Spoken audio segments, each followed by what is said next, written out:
Bueno, bienvenidos y bienvenidas todas y todos a este foro, Propiedad Robada, entendiendo la ley de fronteras. Este evento es organizado por la Unidad Nacional Azul y Blanco, el Movimiento Autónomo de Mujeres, la Organización Nicaragua Libre y UNAMOS. Básicamente, estamos acá para analizar de manera qué representa la legislación, no solo desde la perspectiva de la confiscación legalizada de las tierras fronterizas, sino también la amenaza que representa para las comunidades, la autonomía municipal, el medio ambiente y los derechos fundamentales de los ciudadanos y ciudadanas. Agradecemos a todos y todas a los expositores que nos están acompañando y para este análisis contamos con un panel bastante diverso y con muchísima trayectoria. Contamos con Juan Diego Barberena, miembro del Consejo Político de la Unidad Azul y Blanco, abogado constitucionalista y activista político. Tenemos a la doctora Salia Solís, abogada feminista y defensora de los derechos humanos. A Silvio Prado, miembro de la red local, politólogo y sociólogo, experto en política municipal. A Amaru Ruiz, biólogo y ambientalista, defensor de las comunidades indígenas. Y a Dora María Telles, que es historiadora, activista política y expresidenta de UNAMO. Básicamente la dinámica de este foro es que cada expositor tendrá de 10 a 15 minutos en su presentación. Luego vamos a abrir un espacio de preguntas y respuestas. Si hubiese tiempo, daremos a otra ronda de preguntas y respuestas. Hemos decidido en esta organización que por temas de seguridad, los asistentes no podrán verse entre ellos mismos. Así es que si no ven a nadie es precisamente como una medida de seguridad. Y vamos a empezar este foro dándole la palabra a Juan Diego, que tiene el honor de iniciar esta exposición en este foro. Y nos gustaría, Juan Diego, preguntarte en qué consiste esta ley y cuáles son sus principales diferencias con la ley del 2010. Te cedo la palabra. No, muchas gracias, Luis. Buenos días a todas y todos y gracias pues a las organizaciones que han sido parte de este esfuerzo de pues, organizar esta conversación que seguramente va a ser muy interesante, muy enriquecedora.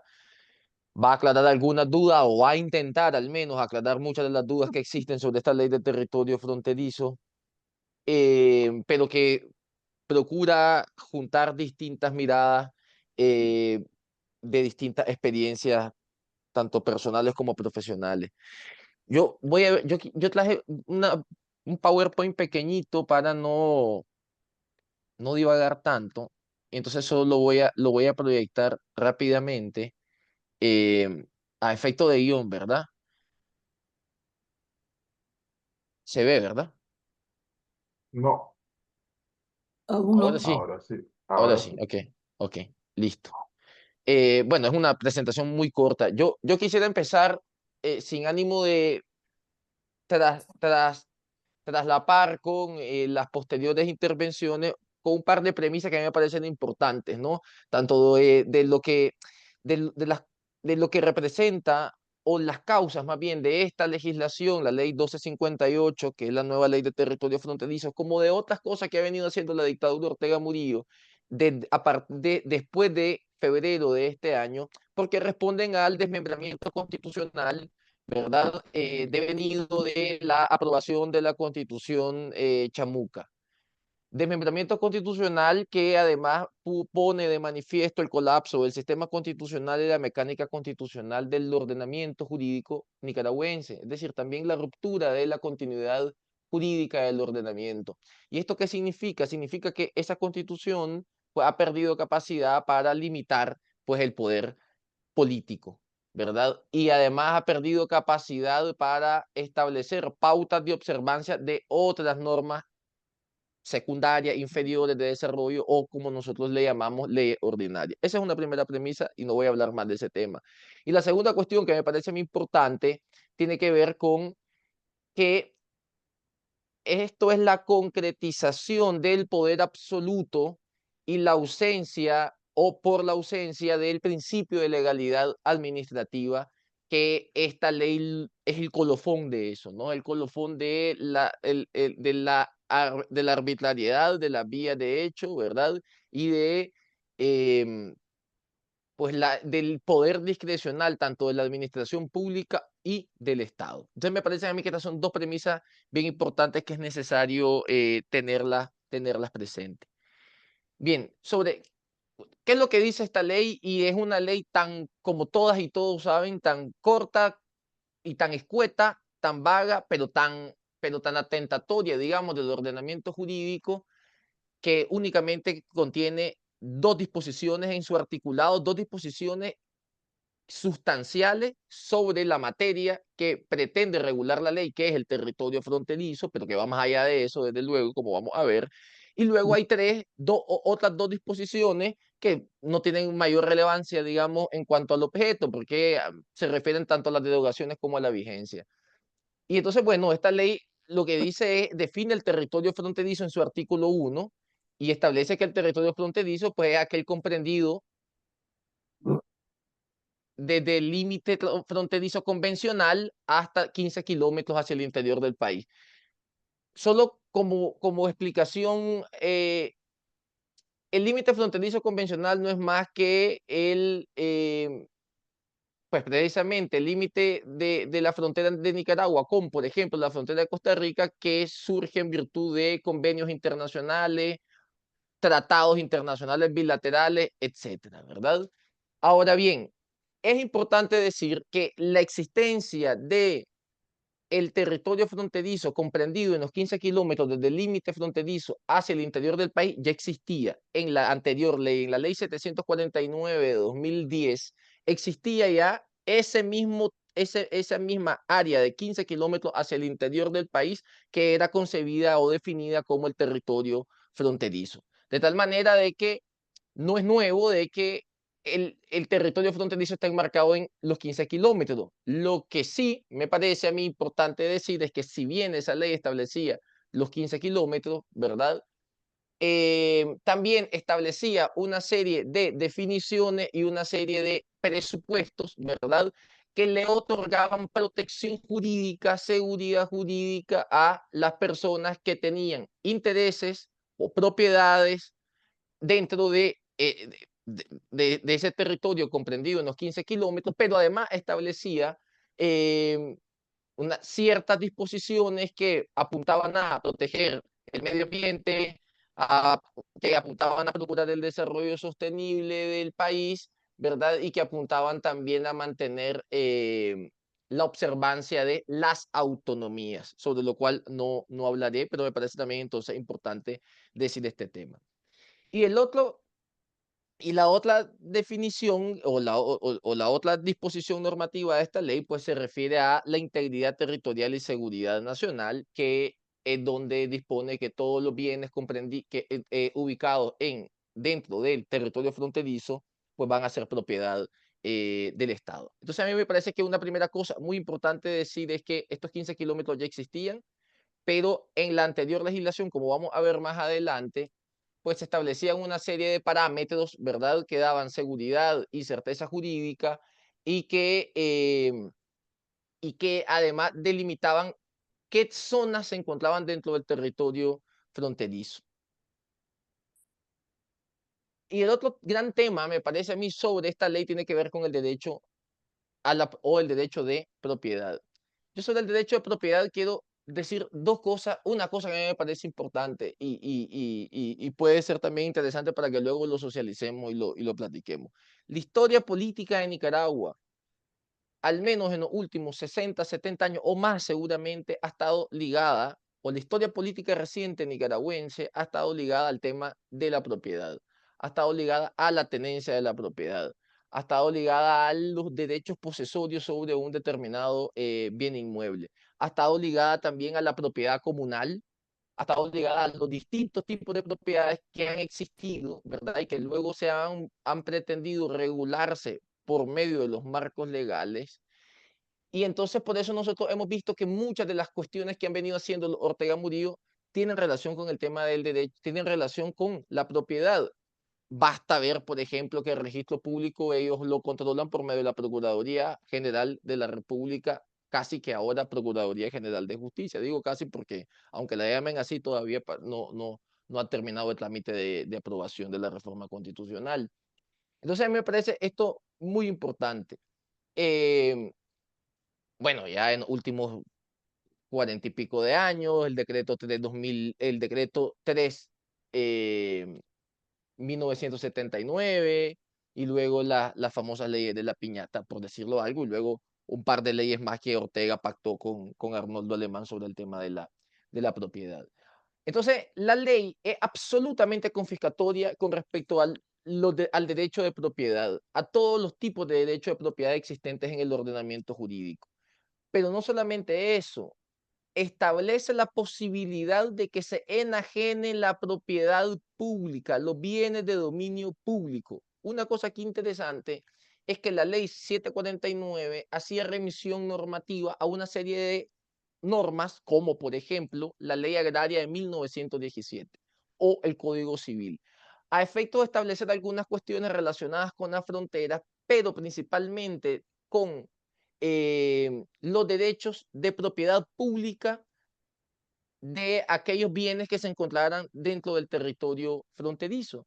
Entonces, por ejemplo, estaba revisando que la ley agraria de 1917, que por demás está vigente, ¿verdad?, dentro del ordenamiento jurídico, establecía, por ejemplo, que los bienes públicos que se encontraran en el territorio fronterizo, ¿verdad? No utilizaba el término territorio fronterizo esta ley, pues no iban a ser objeto de ningún tipo de enajenación por parte del Estado titular de esos bienes, ¿no? Igualmente lo establecía la ley 749. Sin embargo, ahora con esta disposición, además de confiscar todos los bienes, todo derecho de posesión y de propiedad de aquellas personas que lo ostentaran y se encuentran dentro del territorio fronterizo, establece la posibilidad que el Estado pueda enajenar esos bienes, pueda transmitir, es decir, pueda venderlos, pueda arrendarlos, pueda concesionarlos. Que a mí me parece que por aquí viene el objetivo político de esta ley. Además de la represión, del control, etcétera, ¿no? Ahora bien, importante también decir de que la ley 749 respetaba el derecho a la propiedad, ¿verdad? Y los derechos de posesión de las personas que tuviesen inmuebles comprendidos o dentro del territorio fronterizo. Pero más aún, establecía la posibilidad de que esas personas enajenaran esas propiedades, ¿verdad? Y esto se establecía pues una serie de procedimientos registrales a efecto de la inscripción de esas propiedades. Entonces, yo creo que otra gran conclusión de esto es que no necesita mucha ciencia, porque basta leer el artículo de la ley, es que estamos ante una ley totalmente confiscatoria, pero que además afecta los derechos de propiedad indígenas, comunales y aquellos que están también comprendidos, estipulados en el Estatuto de Autonomía de la Costa Caribe.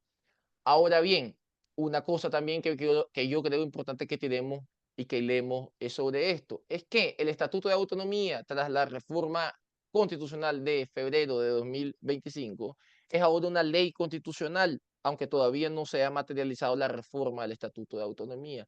¿Yo por qué resalto esto? Porque esta ley de territorio fronterizo es una ley ordinaria que dentro de la jerarquía, digamos, del ordenamiento jurídico del Estado, pues entonces se encuentra en una posición inferior que el Estatuto de Autonomía, que ahora es una ley constitucional y en consecuencia eso puede generar algunas repercusiones o responsabilidades más bien jurídicas. Estoy hablando en el deber ser y entiendo la dificultad que esto implica ante las antinomias que existen o las contradicciones que existen en nuestro contexto dentro de Nicaragua. Ahora, principales diferencias con la anterior legislación, algunas pues ya me había adelantado y las dije. La primera es que la ley 749, que era una ley como de 50 artículos, 40 y pico de artículos, bastante amplia y con un reglamento también bastante desarrollado, tenía por objeto establecer un marco legal especial sobre el territorio fronterizo para garantizar la seguridad, la independencia, la soberanía, es decir, sus fines eran múltiples, eran variados, no era únicamente la seguridad nacional, la independencia, la soberanía, que implica en el vocabulario del Ortega Murillo, en la semántica del Ortega Murillo, el control absoluto, ¿verdad? La persecución y la criminalización. Y luego establecía que el territorio fronterizo estaba debidamente clasificado en zona fronteriza. ¿Y cuáles eran esas zonas fronterizas? ¿Y qué pasaba si una persona tenía una propiedad dentro de alguna de estas zonas que conformaban el territorio fronterizo? ¿Verdad? ¿Y cómo lo podía comprobar? Por ejemplo, entonces, esta persona tenía que tener en su poder una constancia fronteriza que expedía el INETER, por ejemplo, ¿verdad? Entonces tenía 3 zonas fronterizas: la zona de desarrollo e integración fronteriza, la zona de seguridad fronteriza, la zona especial de protección fronteriza, con distintas definiciones que no vamos a entrar a abordar eso, y con, en consecuencia, distintas capacidades que los sujetos que iban a aplicar esta ley, pues podían de alguna manera actuar en consecuencia. Luego establecí una coordinación interinstitucional en la Comisión Nacional de Territorio Fronterizo. ¿Cuánto me falta? Estoy todavía en tiempo, solo para saber. Tenés 3 minutos. 3 minutos. Gracias, gracias. Entonces, la coordinación institucional en esta Comisión Nacional de Territorio Fronterizo, en donde estaban varios ministerios de Estado, en donde estaban varios municipios y en donde estaba el COSEP. Importante decir de que esta ley fue una de las tantas leyes que el régimen Ortega Murillo negoció con el COSEP, ¿verdad? Porque incluso muchas de las aplicaciones sobre o con respecto a la zona fronteriza requerían el consenso entre el presidente de la República y el COSEP, solo para que nos demos una idea, que yo sé que todos y todas lo sabemos. Y luego establecí una serie de procedimientos y presupuestos de las concesiones administrativas, cómo se iban a otorgar estas concesiones, ¿verdad? Es decir, si una persona se encontraba dentro del territorio fronterizo con una propiedad que no tenía título de dominio sobre la misma, entonces se le otorgaba una concesión.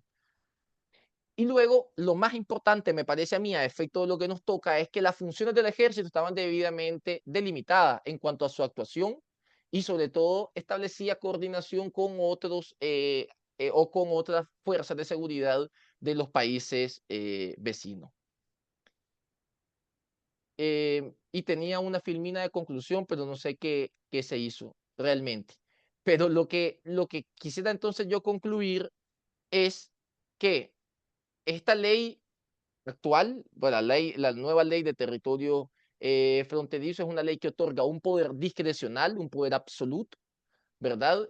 Que no es sin ningún tipo de sujeción a la legislación, a la ley, que en consecuencia pues pueden actuar como quisieran para concesionar. Me parece que una de las finalidades es la liberalización de las concesiones a efecto de las relaciones con China, por ejemplo, en el territorio fronterizo, y habrá que ver sobre qué van estas concesiones. Y la otra gran cosa, me parece a mí, ya con esto cierro, y esta es una opinión personal y me gustaría también escuchar al resto de compañeros y compañeras, y también a quienes están participando en el panel eh, como oyentes, es que esta ley es el antecedente de la implementación de las zonas de libre desarrollo, o los regímenes de libre desarrollo, que además fueron creados en la Constitución en febrero y son parte de la división jurídica administrativa política administrativa del país. Y eso representa también bueno, unos intereses económicos muy importantes. Entonces me parece que es el prolegómeno de la implementación de esos regímenes de libre o zonas de libre desarrollo, como lo llama la Constitución política. Por ahí yo me quedo. Muchas gracias. Muchísimas gracias, Juan Diego, por esta primera parte de tu exposición. Ahora le vamos a ceder la palabra a Salia Solís y me gustaría preguntarle que cuáles son las repercusiones y contradicciones constitucionales de esta ley. Te reís, Azalia. Bueno, es que la primera contradicción es que la respuesta a la pregunta que cada nicaragüense deberíamos hacernos: ¿existe constitución en Nicaragua? Bueno, creo que ese es un punto a tener en consideración, porque, digamos, ¿qué cosa es una constitución? Una constitución es un marco jurídico pero también responde a un sistema político y responde a una sociedad. Y alguna de estas premisas cumple con la Constitución de Nicaragua. No, no es un marco jurídico, es realmente una declaración de discrecionalidad y autoritarismo. Eso es lo que es lo que se llama hoy Constitución Chamuca. No tiene establecido un sistema político en el que la ciudadanía se sienta reflejada ahí. Y por supuesto, pues el otro ámbito de una constitución en el que se cruza cuando es verdadera, pues es la sociedad a la cual responde. Esta es una constitución que en su momento se dijo que la reforma era total, no era parcial, y evidentemente es así. O sea, en la lógica de que en Nicaragua las constituciones a lo largo de la historia han tenido un apellido, ¿verdad? La constitución liberal, la constitución conservadora, podríamos decir que la de 1987 es la constitución sandinista. Pero esa constitución del 87, que pudiéramos llamar en la lógica de Nicaragua la constitución sandinista, no es la constitución de hoy, para empezar. La constitución que se aprueba en 1987 es una constitución que, por lo menos en la forma, fue discutida. Pues hubo 75, 78 cabildos constitucionales en la que la gente de distintos sectores hizo planteamientos. Y yo lo retomo porque fue parte de los planteamientos que hubo en ese momento del movimiento de mujeres incipiente, que todavía no lo era. Eran mujeres que tenían un liderazgo dentro de lo que era la sociedad de los años 80, que plantearon una serie de cosas. Por ejemplo, la igualdad absoluta, la igualdad incondicional. Se introdujeron en la Constitución elementos importantes que estaban recientemente aprobados en el marco internacional relativo a la CEDAW, ¿verdad?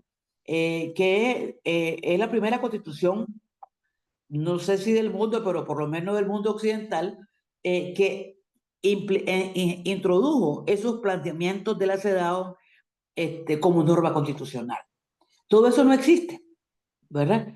No existe ningún antecedente social similar a los cabildos constitucionales que dieron origen a la Constitución del 87 con esta de ahora, ¿verdad? Entonces, a mí me resulta difícil ponerme a hacer análisis constitucionales de una cosa que en realidad es un manifiesto del totalitarismo y de una especie de, digamos, en el siglo XXI del Estado soy yo o esto ni siquiera es Estado, sino que esta es mi finca y yo decido lo que hago.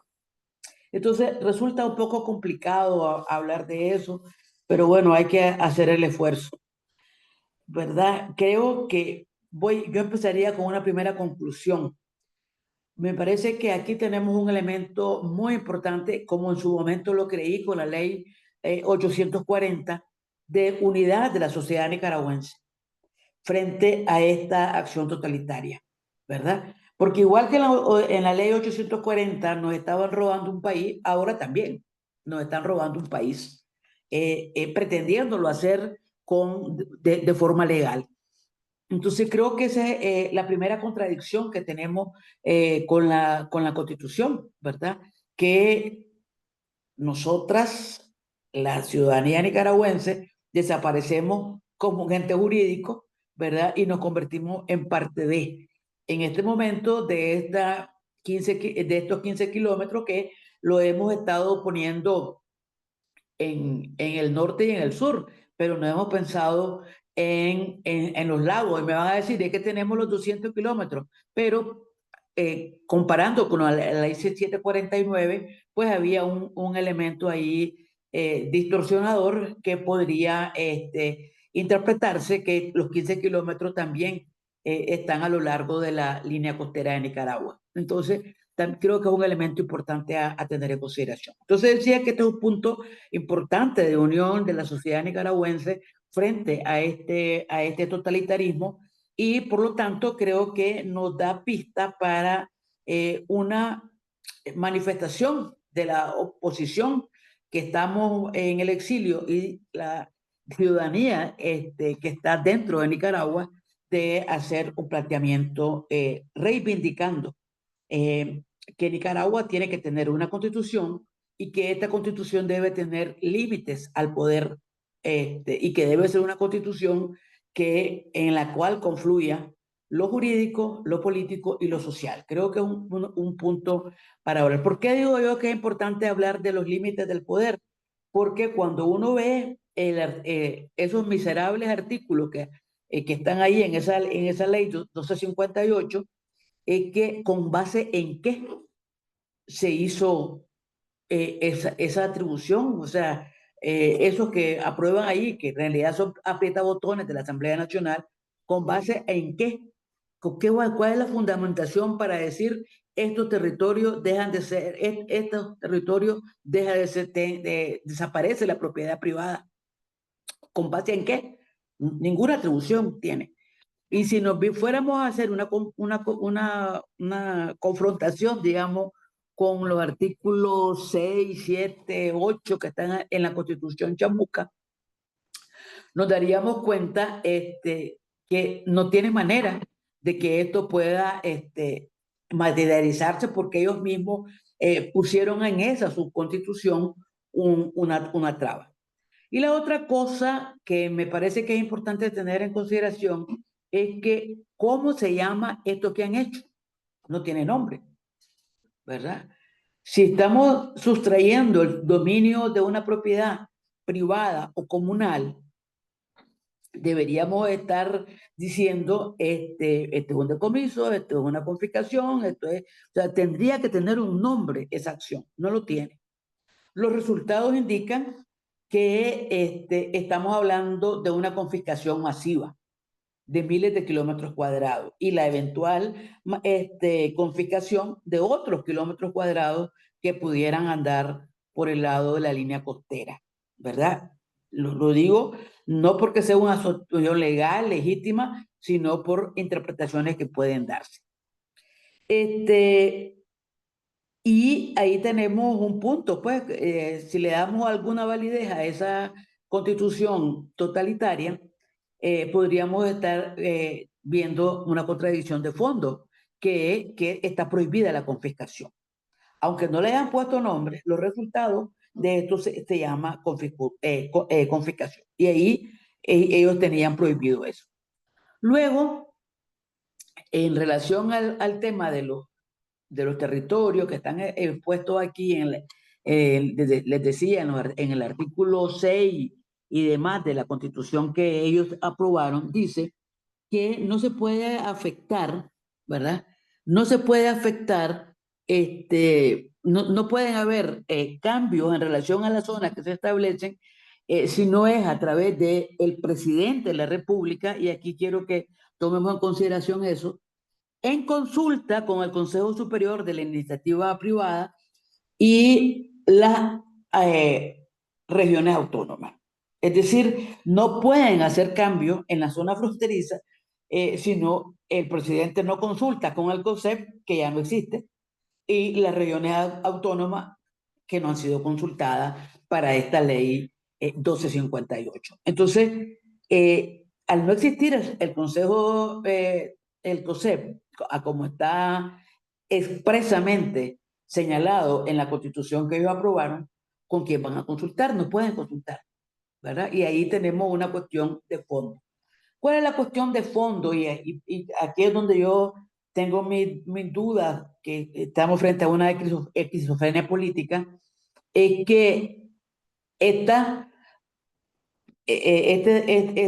que aprobaron, esta reforma total y totalitaria que aprobaron en este año, en realidad no establece límites al poder, ¿verdad? No está claramente establecido los límites al poder. Y de hecho, ¿verdad?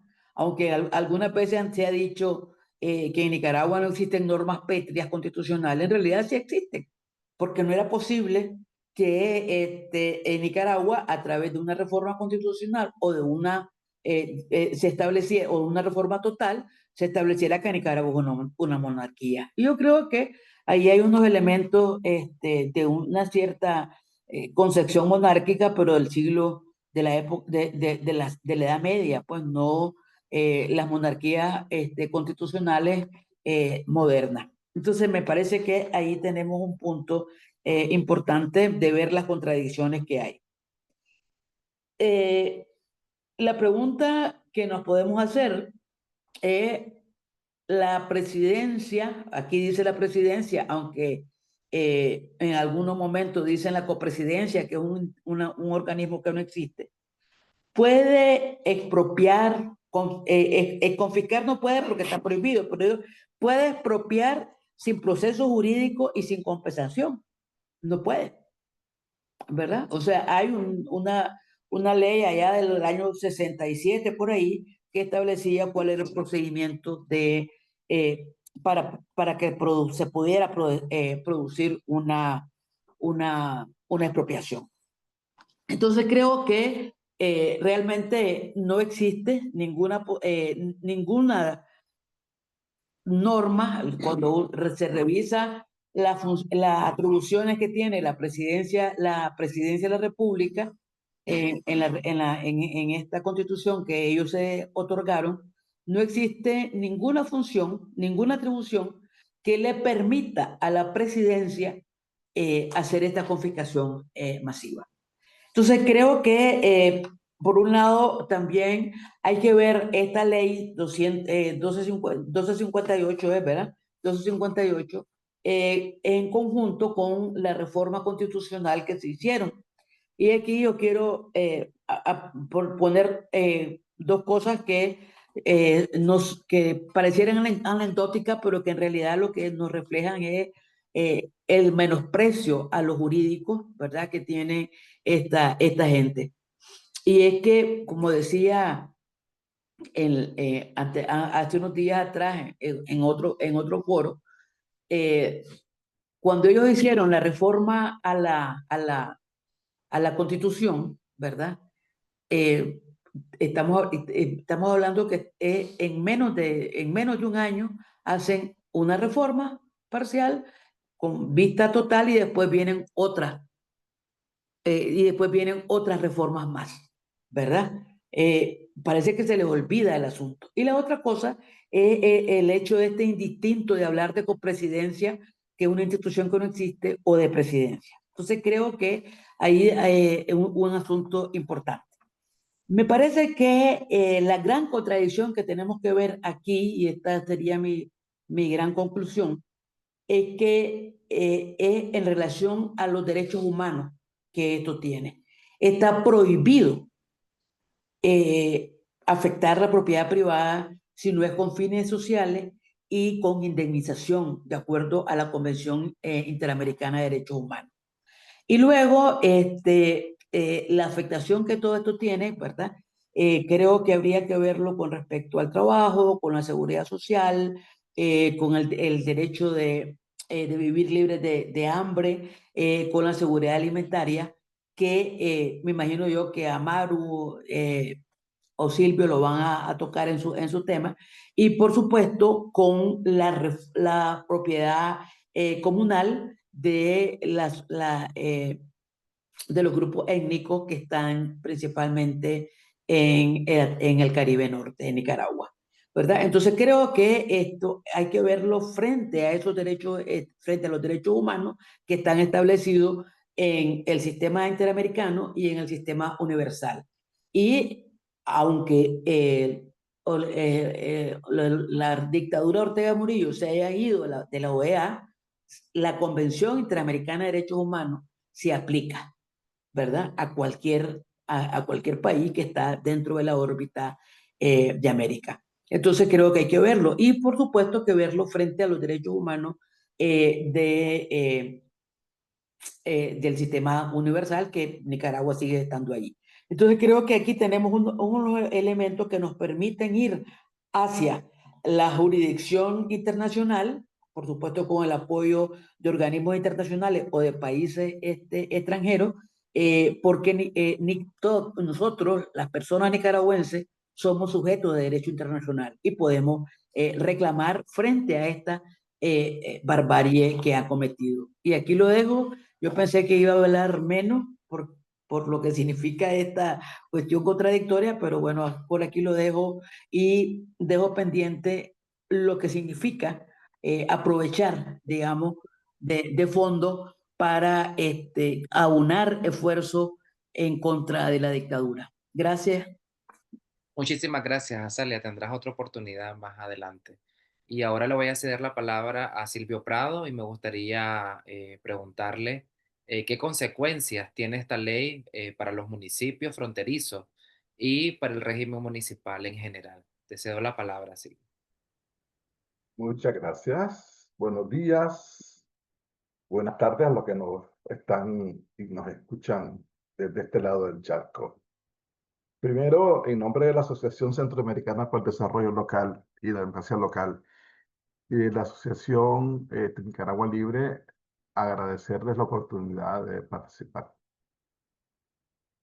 Yo he titulado esta intervención como el régimen municipal y la nueva ley de frontera porque ya no vale hablar de autonomía municipal. Ya la autonomía fue derogada por la Constitución Chamuca.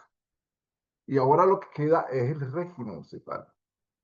¿A qué nos referimos por régimen municipal? Al conjunto de normas que regulan la organización y funcionamiento en los municipios como entidades de la organización político-administrativa de cada país. En Nicaragua, este universo jurídico, hasta hace un año, antes de la reforma, constaba de no menos de 50 leyes y decretos. O sea, era un régimen jurídico potente, nutrido, ¿no? Robusto, la palabra quería decir. Hasta que fue derogada la autonomía por el atropello de Chamuco. Desde entonces hay un amplio vacío en el orden municipal con leyes que viven en el mundo de las ánimas. Una de estas leyes zombie es la ley de municipio, que estipula que el municipio, y aquí entramos a la parte filosófica, diría Carlos Mejía, consta de 3 elementos, una pata de gallina: la población, las autoridades y el territorio. Quédense con eso. Lo que yo quiero desarrollar aquí es lo siguiente, que la reforma Chamuca degradó la reforma de la Constitución a las autoridades a simples administradores.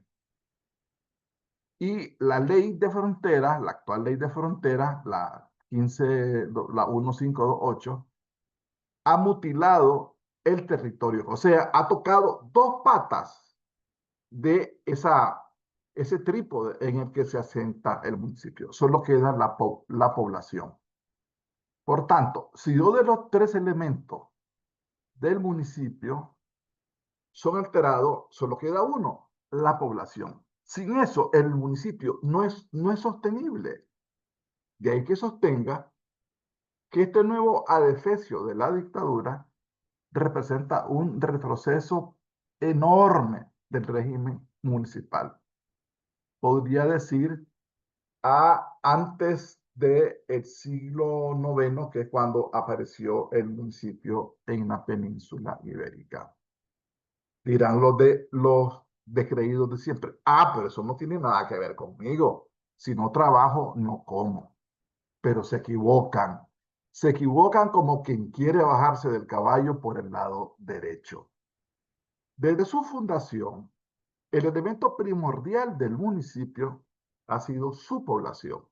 De hecho, se sigue el criterio indispensable, se sigue observando el criterio de la población como el indispensable para la formación de nuevos municipios. O sea, se mide, yo creo que antes estaba en la base mínima en 5.000. Menos de 5.000 personas no pueden formar un municipio.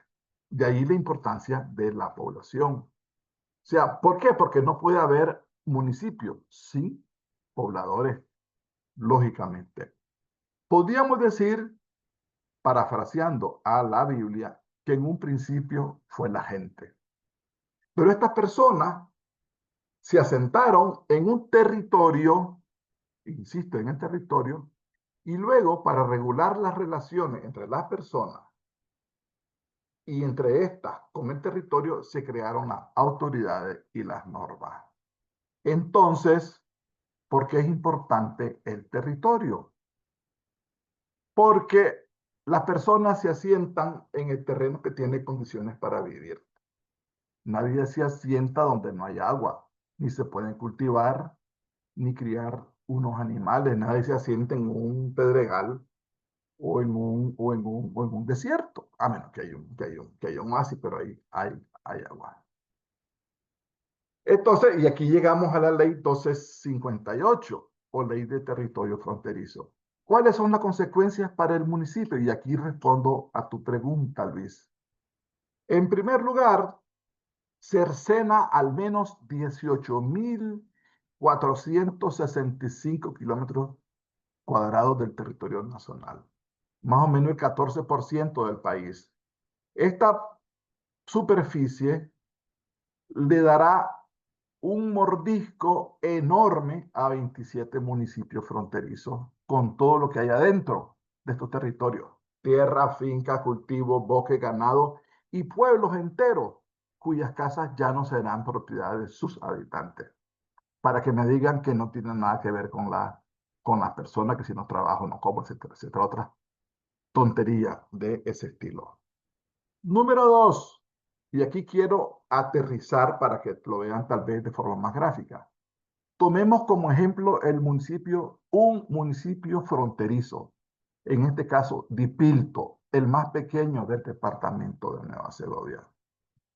Ustedes saben que Dipilto es el pulgarcito de Nueva Segovia. Tiene una superficie de solo 106.9 kilómetros cuadrados, con un largo de este a oeste de más o menos 9.8 kilómetros que hacen frontera con Honduras y un ancho de norte a sur más o menos de 11 kilómetros.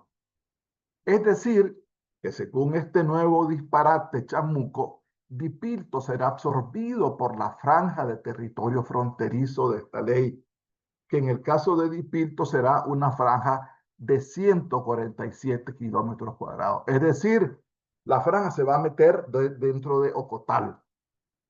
Y con ello, todo lo que contiene el municipio pasará a ser propiedad del Estado. Y como el Estado será sumo dueño del territorio, la alcaldesa será finalmente degradada a mandadora oficial de esa enorme hacienda. En otras palabras, Nicaragua pasaría de tener 153 a 152 municipios. Cualquiera puede ser el mismo cálculo para el caso de Cárdenas, del departamento de Rivas, u otros de los 27 municipios fronterizos. Número 3. Al absorber estos 18.465 kilómetros cuadrados, el gobierno central hará retroceder las poblaciones que vivan allí a la época anterior a la creación de los municipios, porque no tendrán autoridades cercanas ni derechos sobre sus anteriores terrenos. ¿Se acabó? No hay, porque el Estado es el dueño absoluto según el disparate de esta ley. Número 4, cuarta consecuencia. Los ingresos de los municipios cercenados sufrirán una merma importante y con ello sus finanzas locales, por cuanto dejarán de percibir los impuestos y las tasas que pagaban los dueños de las tierras y los bienes confiscados. Por ejemplo, veamos el peso del impuesto de bienes inmuebles, urbano y rural, en los presupuestos de ingresos tributarios municipales. Hace años hicimos un estudio en varios municipios del norte del país y el peso de los ingresos tributarios sobre el presupuesto de ingresos de los municipios era, ya no recuerdo el peso, pero era enorme. Y siempre se ha dicho, porque si bien es cierto, es el impuesto que más cuesta recaudar, porque hay que hacer catástrofe fiscal, hay que hacer levantamiento, hay que tener equipo, hay que tener gente, etcétera, etcétera, es el que reporta más ingresos a los municipios. Pero también van a dejar de percibir los municipios o las alcaldías, en este caso, las tasas por servicio y por aprovechamiento, los registros de fierro, las cartas de venta, etcétera, etcétera, etcétera. Todo lo que las alcaldías percibían como gobernadoras o administradoras de estos territorios. Todo eso se acabó porque eso, como no hay un reglamento, que es la gran irresponsabilidad, y aquí los expertos en leyes no lo han dicho, no hay reglamento todavía. Ni dice la ley si se va a reglamentar. Deja todo eso en el limbo. 5. Con el cambio de titularidad, los bancos experimentarán serias pérdidas. ¿Por qué? Porque no van a poder cobrar los créditos, las hipotecas que han concedido. ¿Quiénes serán los nuevos deudores? Si me confiscan la finca, pues que la pague ellos, que la pague San Gobierno Central. O sea, ¿a quién le van a quién le van a cobrar los bancos? O sea, este vacío. Sexto, por último y no menos importante, con la derogación de la Ley 749 de Fronteras de 2010, se borró todo lo relativo al papel de los municipios en la gestión de los territorios fronterizos. Ni el ordenamiento del territorio, ni en los planes de desarrollo, eso se acabó. O sea, este disparate llega a esos extremos. Y para cerrar, la ley es una muestra más de la chapucería de la dictadura. El mismo gobierno y con sus diputados lacayos que aprobó la 749 en 2010, 15 años después, la droga de un plumazo y además demuestra el gobierno que no tiene un proyecto de país, que legisla al menudeo, improvisando. Es inconcebible que a pocos meses de haber aprobado una constitución, hoy se dedique a poner parches sobre asuntos que alteran temas tan sensibles como la delimitación de las zonas fronterizas y la propiedad de las personas. Y aquí recojo el guante a la pregunta que hacía Juan Diego. ¿Qué ha provocado que la dictadura apruebe esta nueva ley 15 años después de haber aprobado la 749? No lo sabemos. Juan Diego plantea, quizás tiene que ver con la zona especiales, ¿cómo se llama? Zonas especiales, uy, se me ve el nombre, Zona de libre de, desarrollo, o de, especial de libre desarrollo. de libre de desarrollo. Quizá, pero entonces yo me pregunto, Juan Diego, ¿por qué no lo menciona en su exposición de motivos, en sus considerandos? ¿Por qué los ilustres diputados, que yo quisiera creer que saben un poquito de leyes, y sus asesores jurídicos, esas lumbreras que hay en la Asamblea Nacional, no se dan cuenta de esta metida de pata? Lo más seguro, no, es posible que tiene que ver con esa zona. Ahora, porque la van a hacer en la frontera, no lo sé. Lo más seguro es que por temas de seguridad no lo son. No son los temas de seguridad ni para salvaguardar la famosa soberanía, sino que es por algún gran negocio. Lo que está claro es que esto no ha sido un buen negocio para los municipios, con un régimen cada vez más en retroceso hacia tiempos anteriores de 1492. Aquí me quedo. Muchísimas gracias. A que fui puntual. Muchísimas gracias, Silvio, por esta primera parte. Ahora le vamos a ceder la palabra a Maru Ruiz. Eh, Gracias, Luis, gracias a quienes nos Bienvenido, Amaru. precedieron. Y yo quería hacerte como esta pregunta. ¿Cuáles son las consecuencias medioambientales y de impacto en la vida de las comunidades indígenas fronterizas? Pues ahí te la dejo y bienvenido. Gracias. Primero, coincido con varios de los aportes de los colegas. Eh, Quisiera también un poco para que veamos qué significa. Les voy a compartir pantalla. Eso es una línea de proyección. Esas son las áreas protegidas del país. Esa es una línea de proyección. Estamos haciendo un mapa para tener, digamos, detalles alrededor del uso de suelo que había en la zona fronteriza, en las dos zonas fronterizas.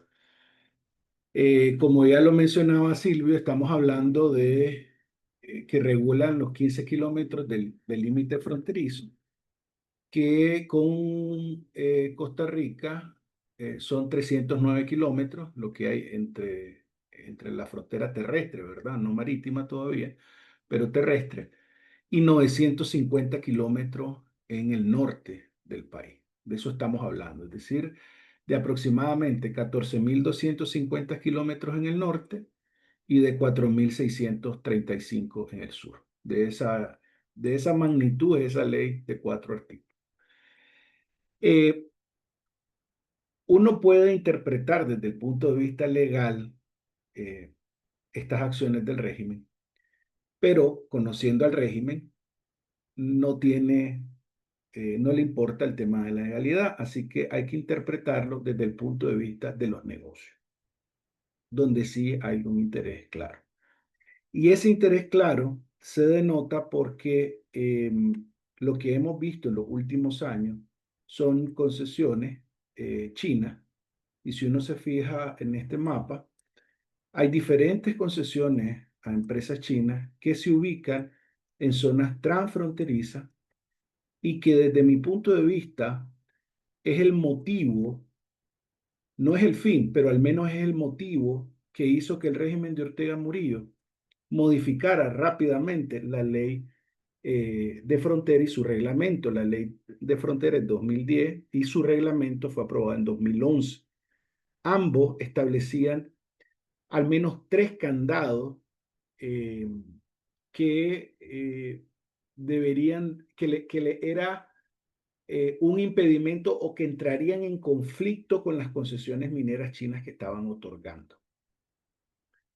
Y como no tenían listo el reglamento, alguien les dijo, mira, esto puede entrar en conflicto, derogame esas leyes y ese reglamento, y cuando tengamos listo el reglamento, lo aprobamos, lo hacemos y lo aprobamos.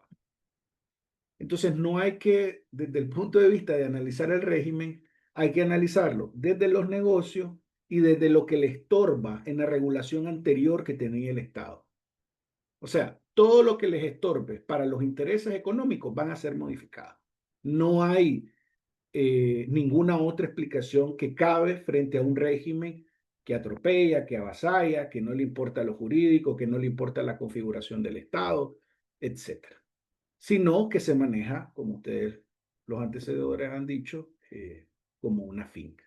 Y eso es lo que estamos viendo en este momento que está sucediendo. También teníamos áreas protegidas. Aquí está la Reserva Biológica Indio Maíz y esta línea que pasa sobre el río San Juan, si son 2 kilómetros, es el refugio de vida silvestre Río San Juan. Y arriba teníamos obviamente la reserva natural, esa es una parte más sombreada, la reserva natural de Bozaguá y la reserva de biosfera de Bozaguá, que son 2 áreas con diferentes categorías. Y obviamente la cordillera de Dipildo y Jalapa, donde tenemos el punto más alto cercano y otra de las áreas protegidas.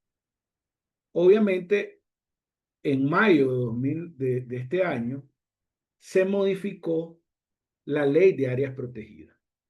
Una ley que nosotros estábamos esperando las primeras concesiones para identificar cuáles eran los intereses económicos detrás de esas modificaciones de la ley de áreas protegidas. Lo que tuvimos 2 meses después fue 2 concesiones mineras chinas dentro de Indio Maíz y dentro de la reserva, y 3 dentro de la reserva de biosfera de Río San Juan, que es un territorio más amplio. Entonces, es así que creo que nosotros deberíamos de seguir analizando esta ley como un estorbo a a los intereses económicos del régimen y sus socios, sobre todo ahora en zonas fronterizas que evidentemente ya lo hemos analizado. Ahora, desde el punto de vista legal, hay una violación considerable a varios derechos de las comunidades indígenas y afrodescendientes del país. Nicaragua, como saben, tiene 23 territorios titulados en esta zona, pero también tiene pueblos indígenas en el centro pacífico y norte del país que son afectados por esta ley.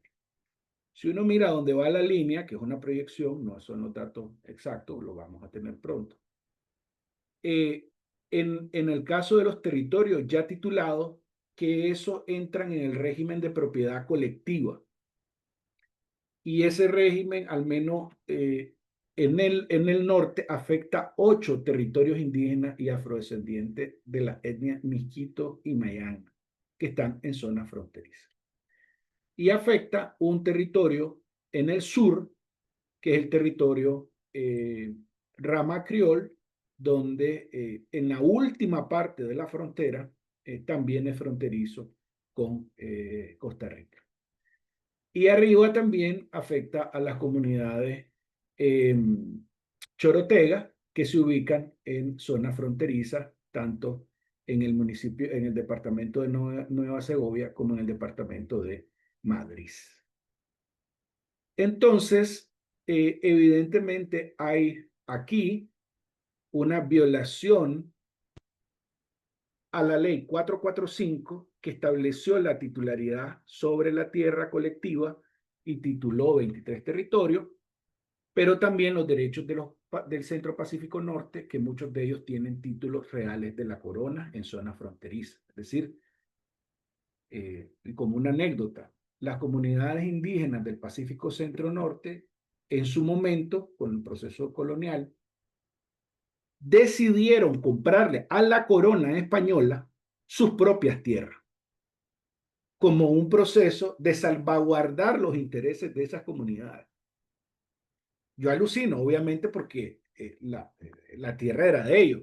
Sin embargo, como el régimen político y administrativo se basaba en la colonia, los dirigentes indígenas, como una gran, creo yo, aprendizaje y experiencia que tenían, le compraron las tierras.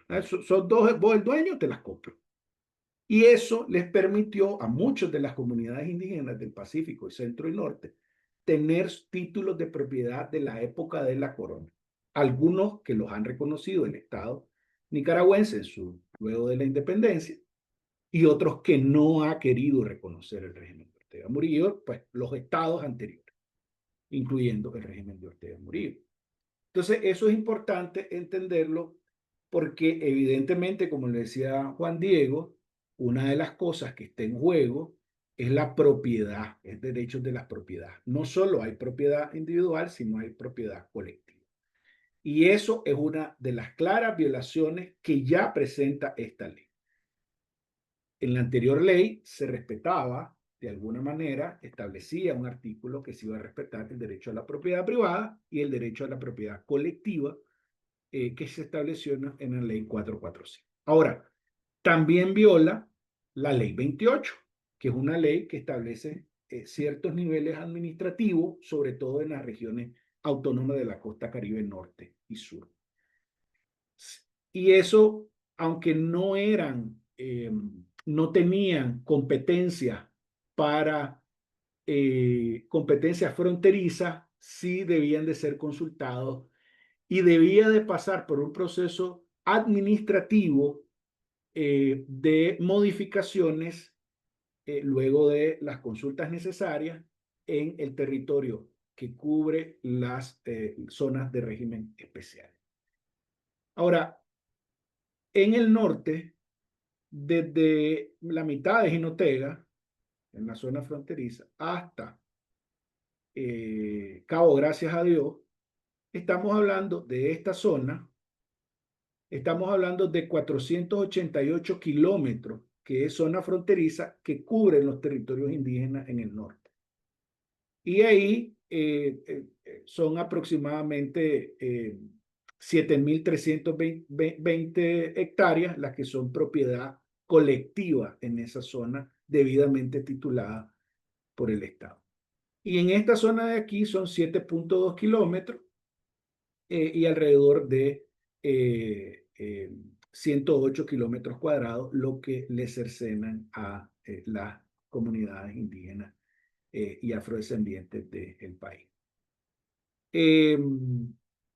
Tal vez una última idea es que en esta lógica de los intereses que hay, que no solo son concesiones mineras chinas, sino les voy a presentar las concesiones de todo el país. En un minuto voy a quitarle.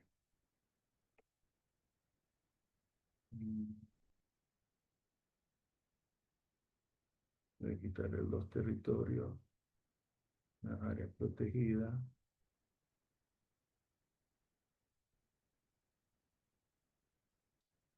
Esas son las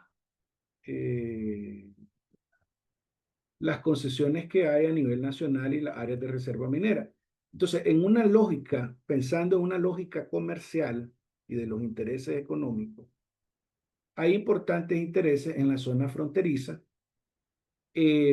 por lo cual siento que al menos en el régimen de propiedad colectiva, el régimen de Ortega Murillo va a modificar la ley 28 y la ley 445 porque les estorba.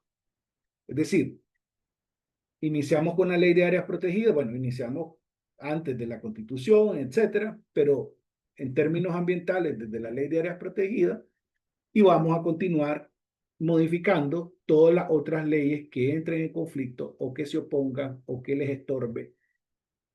Lamentablemente, eso es lo que estamos viendo. Ya hay procesos en los territorios donde los secretarios políticos visitan el norte y el sur, donde están discutiendo esas reformas a la ley 28 y a la ley 445.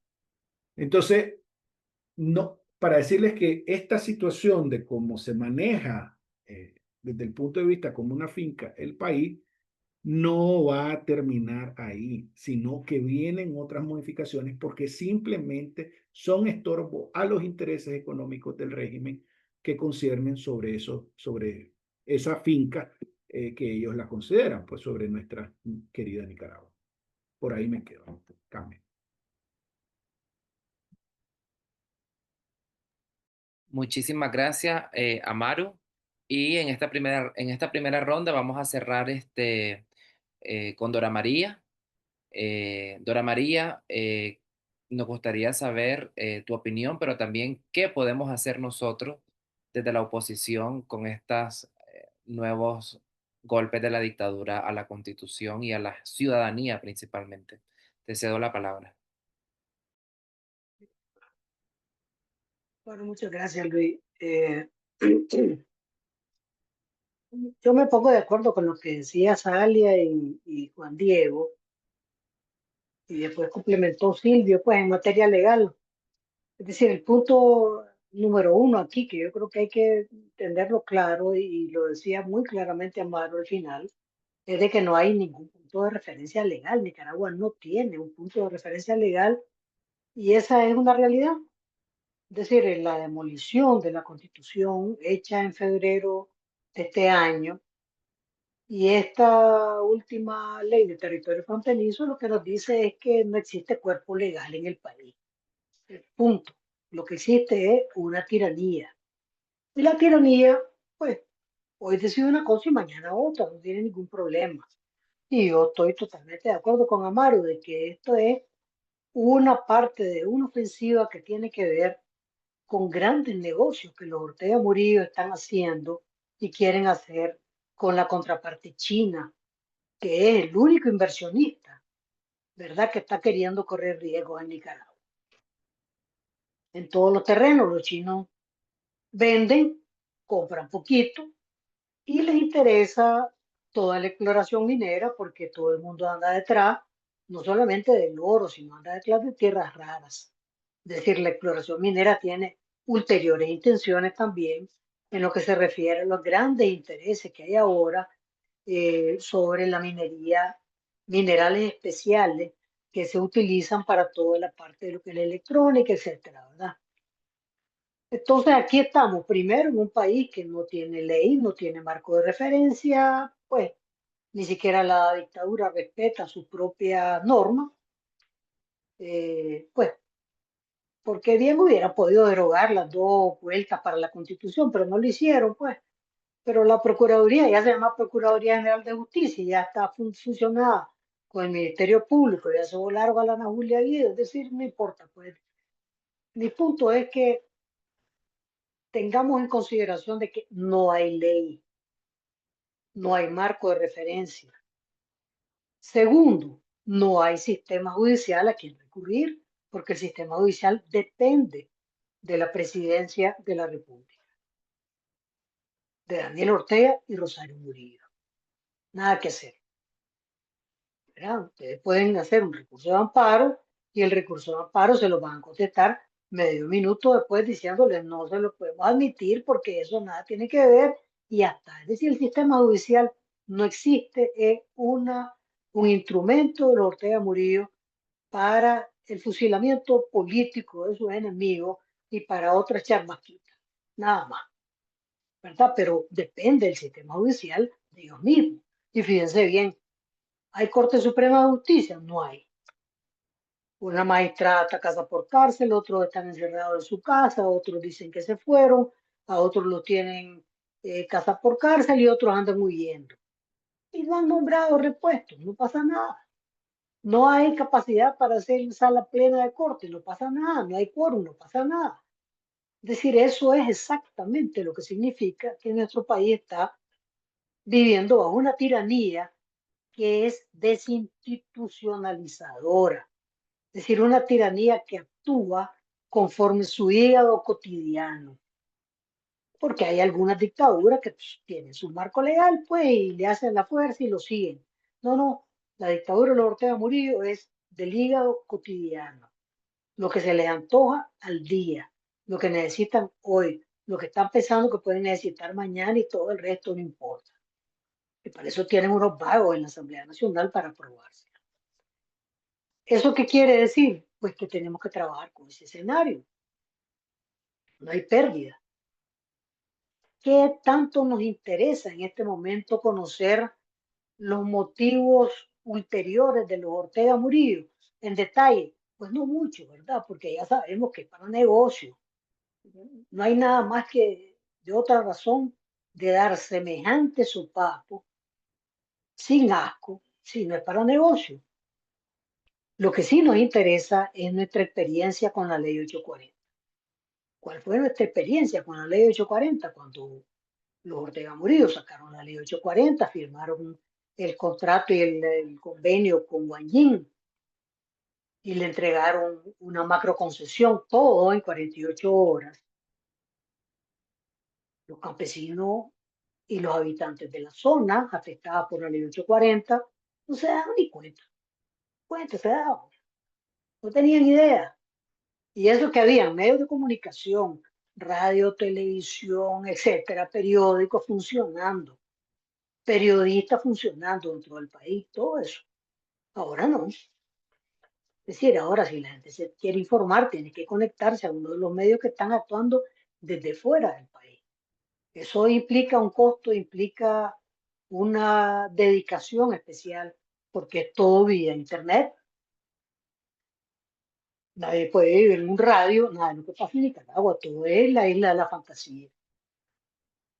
Entonces, lo que la ley 840, la experiencia de enfrentar la ley 840 y la mega concesión a Wenjin nos enseñó, es de que lo primero que teníamos que hacer era explicarle a la gente de la manera más sencilla posible qué es lo que estaba pasando.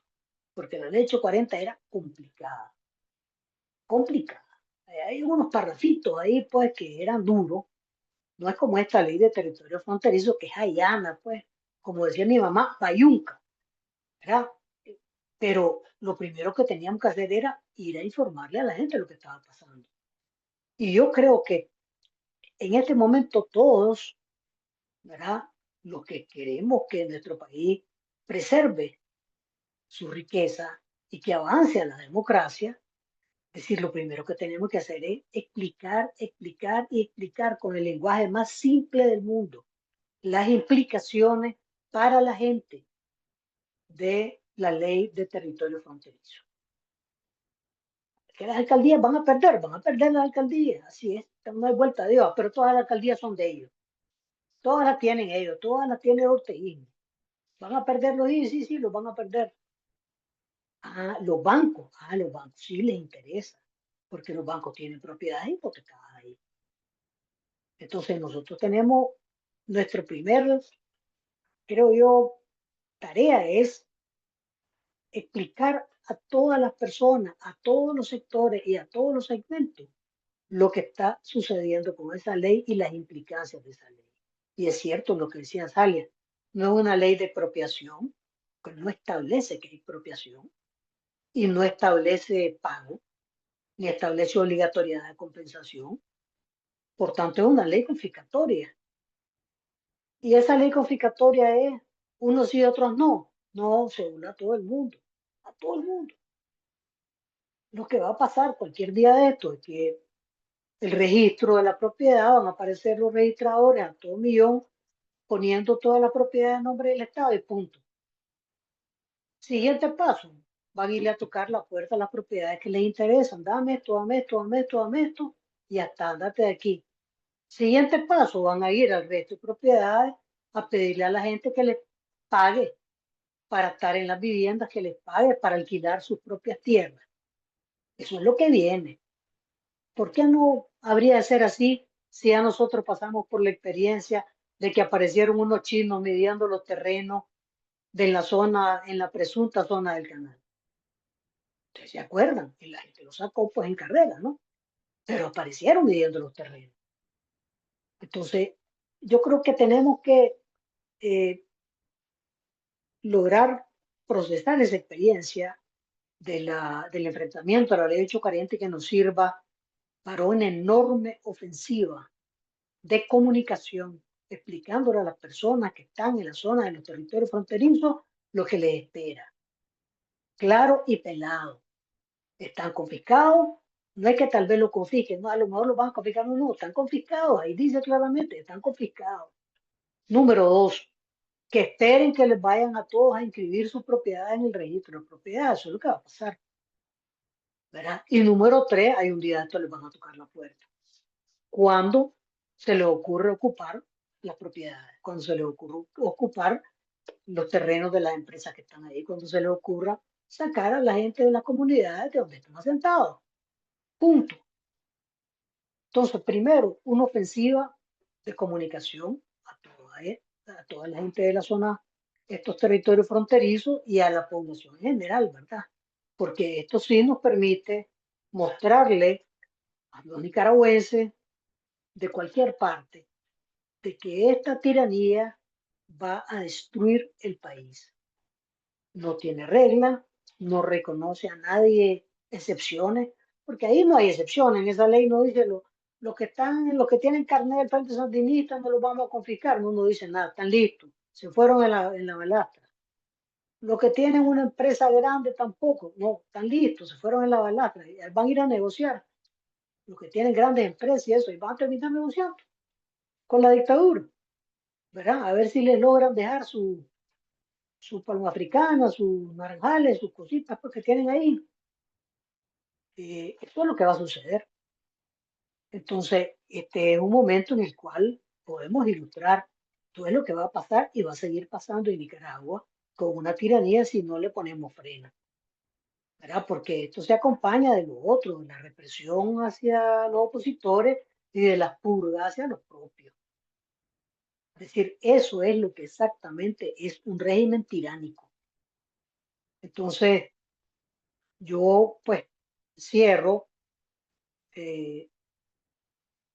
poniéndome de acuerdo con lo que han dicho aquí los muchachos. Me parece que el trabajo que ha presentado Amaru es muy bueno para ilustrar esos intereses de negocios, ¿verdad? Ese trabajo muy bueno, pues deberíamos poder tener una gráfica bien clara para poderla distribuir por todas las redes sociales, para que las pueda mostrar todo el mundo, para que la gente pueda ver hasta dónde es que está cada quien, ¿verdad? Y también ilustrar. Este es el momento de explicar, ¿verdad? Porque lo importante ahora, en primer lugar, es que todos tengamos claro qué es lo que va a pasar con esta ley. Gracias. Muchísimas gracias, Dora María. Voy a iniciar leyendo algunas preguntas que han colocado en el chat. Hay una pregunta que es para todos los panelistas, el que quiera responder, que se han conocido de reuniones de la dictadura con ciudadanos en esta zona y cómo impacta a los grandes negocios o al gran capital todo esto. Hay otra pregunta para Salia Solís. ¿Qué acciones legales internacionales se podrían impulsar para que una vez cambie el régimen y puedan ser una base a revertir? Y hay otra que dice que si se pueden demandar aunque no seamos afectados de manera directa. No sé si quieren responder. Si quieres, respondo lo que me preguntaron directamente a mí. Ok, ok. Y luego vamos a ver si hay alguna pregunta que alguien pida la palabra o comentario. Bien, yo creo que eh, fracaso, yo como expositora, si no salimos de aquí entendiendo que esto nos afecta a todas las personas que estamos aquí, a toda Nicaragua. O sea, que no existan límites al poder, que no exista derechos claros, nos afecta, independientemente que no viva en Dipilco. O sea, cuando el poder se considera que puede hacer eso, de destruir un país, de demoler la institucionalidad de un país, la afectación es para todas las personas, no es para quien está en ese punto. Como siempre creí con la ley 840 que nos afectaba a todo el país y siempre lo dije desde el primer momento y siempre nos afectaba a todas las personas. Por eso es que me sorprendió muchísimo que no haya habido una revuelta nacional, ¿verdad? Y creo que perdimos un momento importante de unidad nacional cuando, en el 2013, ¿verdad? Eh, Curiosamente, la ley 749, que es una ley de diciembre del 2010, está en el marco de otras tres leyes más por las cuales protestamos por el poder que se le daba al ejército. Pero sin embargo, es una ley que fue, por lo menos en la forma, fue muy respetuosa de la forma y estableció parámetros y límites. Ahora no lo hay. Y cuando no hay límites al poder, cada persona es afectada. Creo que eso es importante que lo tengamos. Y creo que sí es posible acudir a la Comisión Interamericana, es posible acudir al Comité de Derechos Humanos de la ONU, pero creo que principalmente como un caso al Comité de Derechos Civiles, Culturales y Económicos, Sociales y Culturales del pacto que hay, ¿verdad? También yo creo que es importante que lo hagamos y que busquemos cómo acudir a la jurisdicción internacional. Creo que es posible. Lo que pasa es que ahí en ese caso necesitamos el apoyo de un país. Creo que por lo menos hay que hacer el esfuerzo de hacerlo. Entonces creo que es importante que tengamos claro que tenemos derecho a tener una constitución. Y cuando decimos que derecho a una constitución es a los tres ámbitos, que sea jurídico, es decir, que sea previsible jurídicamente, que tome en cuenta el sistema político y que se refiera también al sistema social, ¿verdad? Y me parece que es importante que tengamos claro lo de la formación de la ley, ¿verdad? Que la formación de la ley está en el derecho público. El derecho público nos afecta a todas las personas, nos corresponde a todas las personas. Entonces, cuando la formación de la ley es una charanga, pues nos está afectando. Creo que eso es importante que lo tengamos presente. Gracias. Gracias, Azalia. No sé si alguien de los panelistas quisiera responder la otra que fue para todos.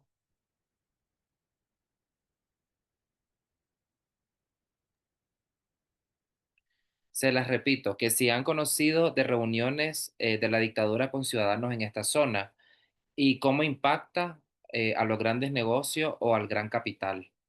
Una cosita, Luis, antes, creo que sería bueno que hiciéramos el estatuto fundamental de la transición, porque hay la pregunta que está ahí, en la cual se tienen que derogar todos los atropellos a la institucionalidad que hagamos el estatuto fundamental de la transición.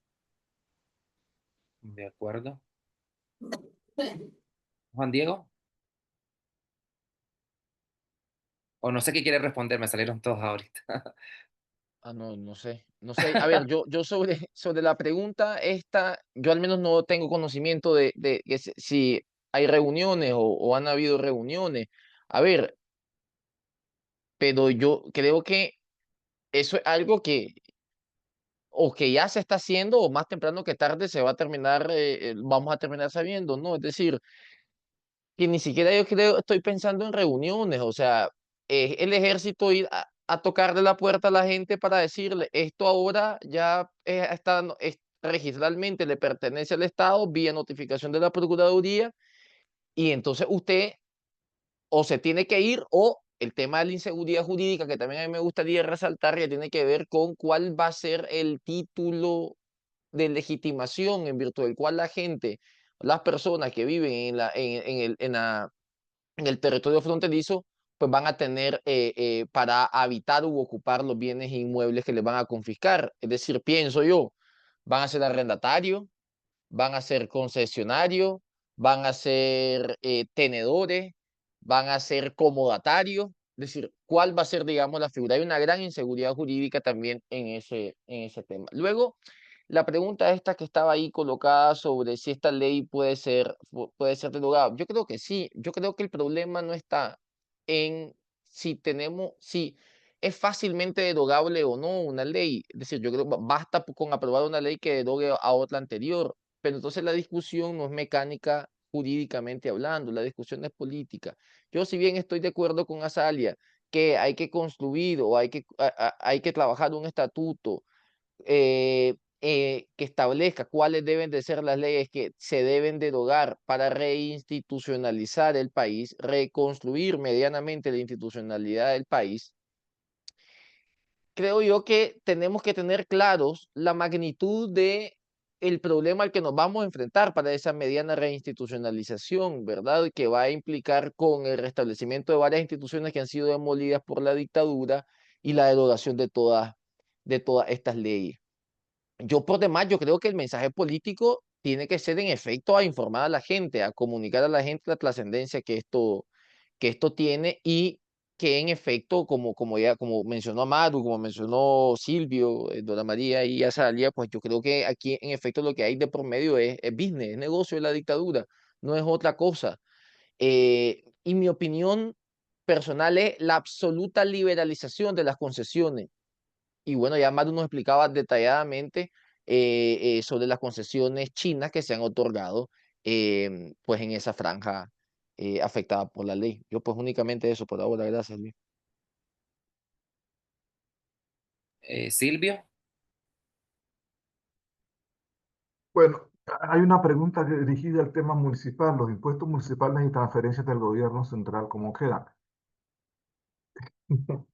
Obviamente que a los municipios afectados, sobre todo, vuelvo a decir, como aquellos municipios que se los va a tragar la franja fronteriza, pues ahí no va a pasar nada, el gobierno se va a autotransferir. No, pues lo va a derogar a simple fin que iba. De hecho, al que preguntó, ya de hace años, de 2018 para acá, ha habido una manipulación de las transferencias fiscales. No se llega al 10%, nada, no se llega a eso.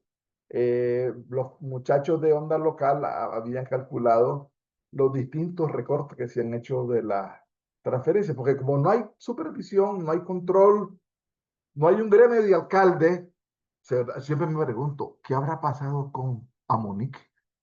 Que es el famoso gremio de alcaldes. Como no hay gremio de alcaldes independiente, no hay quien reclame, no hay lucha. No, los alcaldes simplemente son peones. Entonces, las transferencias van a seguir su ritmo. O sea, si es que hay transferencias. Ustedes recuerdan que las transferencias se hicieron que fue una lucha que hicimos desde la red local con los alcaldes y varios aliados para que los alcaldes no anduvieran estirando la mano en los ministerios, para que les dieran, les transfirieran, les concedieran alguna obra. Eso se acabó porque los alcaldes ya no tienen esa capacidad. Entonces, yo creo que en el resto del país, los otros municipios que no van a ser afectados, pues eso va a seguir esa discrecionalidad. En lo afectado, obviamente que esas franjas de tierra van a significar, repito, una merma importante en los ingresos y en los impuestos municipales. Porque, a ver, si yo soy dueño de una finca o de una tabacalera que me decían ahí en un comentario en la frontera con Honduras, pues yo no voy a ser tan tonto de pagar los impuestos de una cosa que no es mía. Pues yo le diría, mira, si esta empresa de tabaco ya no es mía, pues que le pague el nuevo dueño. Ah, que te pueden echar preso, sí. Y aquí yo caigo a los segundos que quería ir, por lo que decía Dora María. El nivel de afectación es como para que la gente salga a las calles a protestar, sobre todo porque nos implica a todos, pero quizá, y ahí creo que tiene razón Azaria, no sé quién nos habló, nos falta explicar, hacer pedagogía política, explicar, aterrizar todo eso, aterrizarlo a la vida práctica de todas las personas. Y aunque a vos no te afecte como dueño de finca o como residente de un municipio fronterizo, al final te va a terminar afectando porque a la gente que trabaja en esa finca ya no va a poder ir trabajar. La van a echar o quien tenía ahí casas, etcétera. Va a terminar afectando. Dice, mi gobierno municipal al menos central percibirán impuestos. Claro que sí. El gobierno ni tiene razón el que comenta esto. Ni el gobierno central ni el municipal van a percibir estos impuestos porque va a estar confiscados. Claro que no. Y insisto, si me han confiscado, me han quitado mi casa, mi tierra, mis animales, todo, pues, ¿qué voy a hacer? ¿Qué voy a pagar? Nada. Lo único que me queda es protestar. Como decía los textos clásicos, lo único que vas a tener que perder son tus cadenas. Ya no tenemos nada que hacer. Pero insisto, nos falta hacer pedagogía política y estoy de acuerdo con Dora María. Hay que explicar. No nos cansemos de explicar. Yo creo que el precedente de la ley del canal es clarísimo. Es clarísimo. Y esto, o sea, si se fue capaz de traducir esta ley del canal a la población, esta ley que es más sencilla, dos, dos articulitos, debemos de ser capaces de desgranar todas las consecuencias que tiene pues, en la vida de las personas. Yo creo que ese es un reto que los tenemos que llevar y que es un problema de todas las personas. Gracias. Muchísimas gracias, Silvio. Estoy leyendo y pues vos respondiste ya prácticamente las últimas preguntas. Yo sí quisiera preguntarles así de manera general y también puede ser como la última intervención de cada uno de ustedes con sus conclusiones, que por qué creen que la dictadura hizo esta ley. O sea, ¿a qué conclusión ustedes han llegado que piensen o sientan que la dictadura se vio obligado a hacer esta ley? No sé quién quiere empezar, sin orden específico, y también pueden, Dora María. Gracias, Luis. En realidad yo estoy de acuerdo con el planteamiento de Amaru. Las necesidades de esta ley son negocios. Y la política de la dictadura hasta el día de hoy ha sido buscar el camino más fácil, el camino de las bestias, pues digamos, el camino de las mulas, pues, que es el camino más fácil. No quiere enredarse con el vericueto de meterse al Estatuto de Autonomía, la Ley 445 de los territorios indígenas, la Ley 28, el no sé qué, todo un enredo que simplemente le molesta, le estorban. ¿verdad? Entonces, pues prescinde de ella. Es decir, van por el camino más fácil. Para unos negocios que ya están ahí sobre la mesa y unos que están en marcha y unos que van a aparecer en el corto plazo.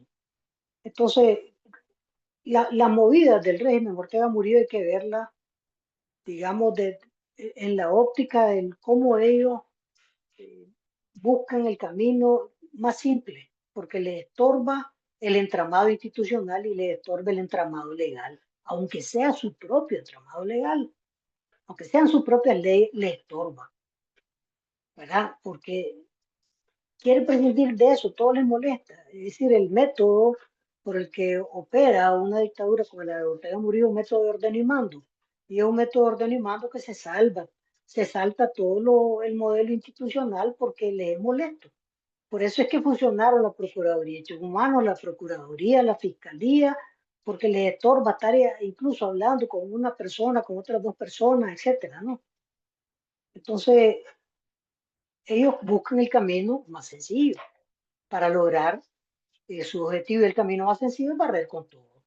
Entonces, los empresarios grandes que están ahí, de la Palma Africana y empresarios de la Palma Africana, grandes, ¿verdad? Hay unas inversiones, creo que en Naranja, no sé quiénes, pues, los Pelas o algo así, no estoy clara ya de eso, pero pues hay mucho negocio turístico en la zona de Río San Juan, del Castillo, de San Carlos, ¿verdad? Y hay mucho negocio turístico. También hay muchos pequeños propietarios. También hay muchos pequeños propietarios que se dedican a la pesca, ¿verdad? Que tienen un nivel de vida precario. Y también hay propietarios de fincas grandes. Y lo mismo en el norte. En el norte estamos hablando de fincas de café, negocios turísticos, pero sobre todo propiedades de café en la zona de la cordillera de Pinto. En la zona Miquita, pues ahí están los pueblos donde viven las comunidades, Guaspán, está ahí a la orilla del río Coco, pues el mero borde fronterizo, ¿verdad? Y toda esa zona de propiedad de Miquita, pues van en el saco.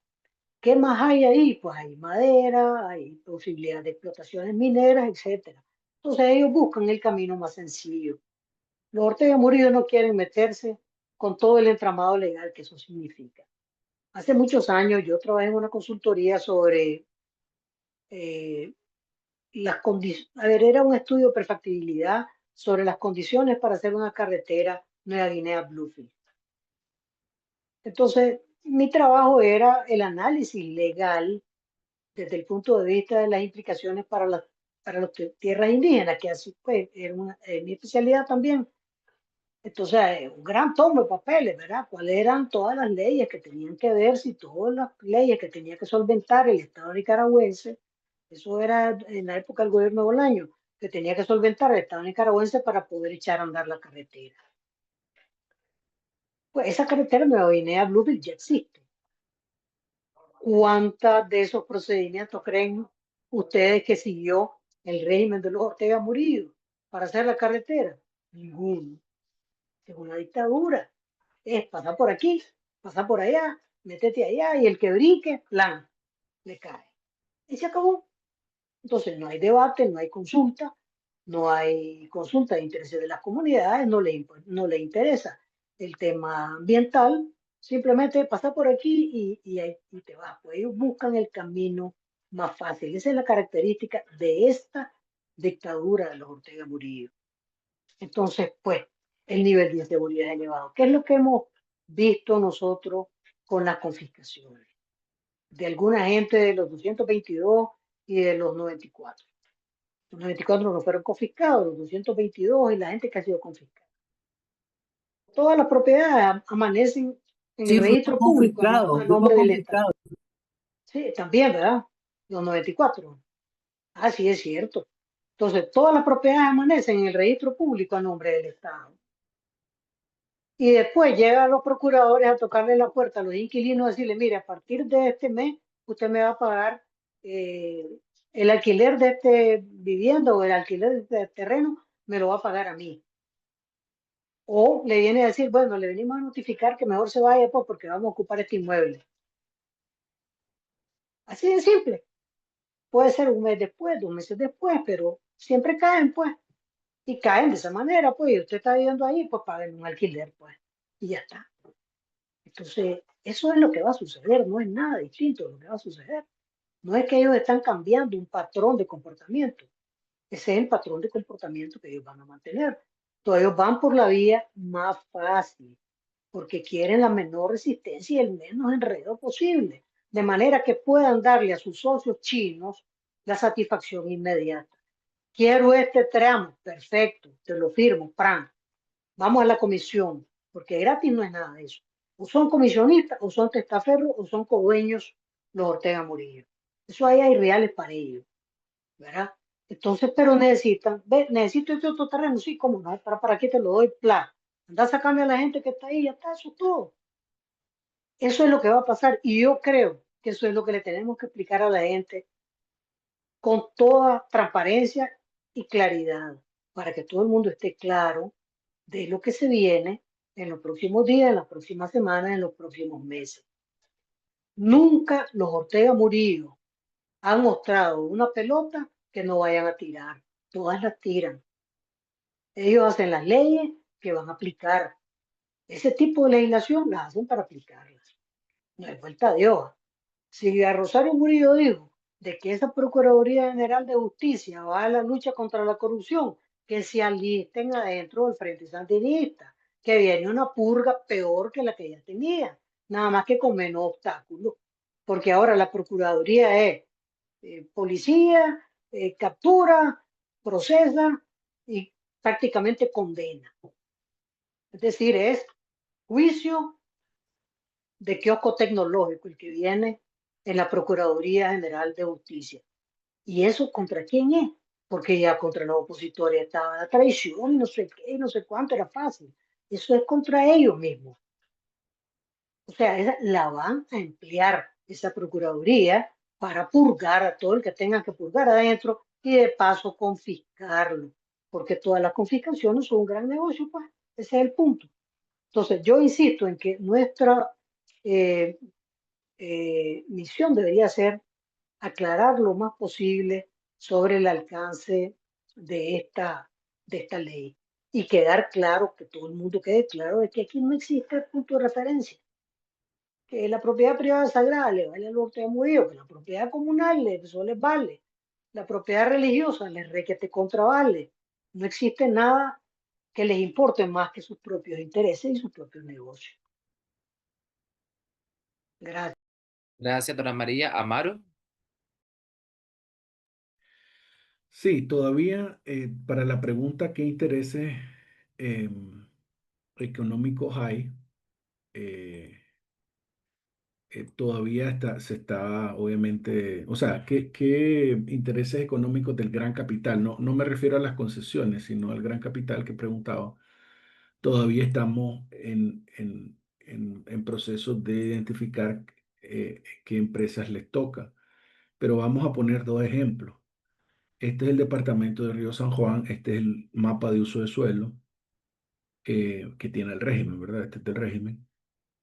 Y si vos ves aquí lo que dice en más marrón, ven mi pantalla, ¿verdad? Sí, Ok.